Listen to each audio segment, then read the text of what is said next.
moj, ja sam Dominik Rokić i danas ćemo vam pokazati kako napuniti balon, ali da onda kad ga završite i pustite on poleti. Dakle, prvo stavite u bocu ocet. Drugo, uzmete balon i stavite sodu bikarbonat. Dobro, za to ćemo koristiti ljevak.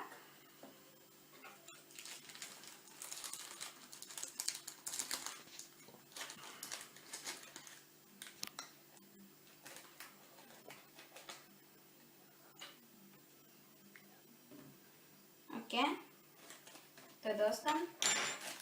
I sada uzmemo bocu octom, grlo balona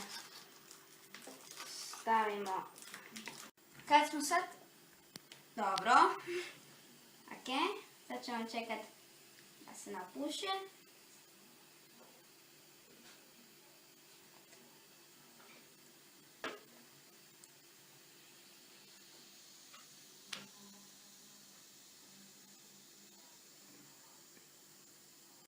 Ok, to je bio pokaz kako se razvija plin. Balon nam se napuhao. A vi ako želite možete ga skinuti, zavezati i pustiti i on ode.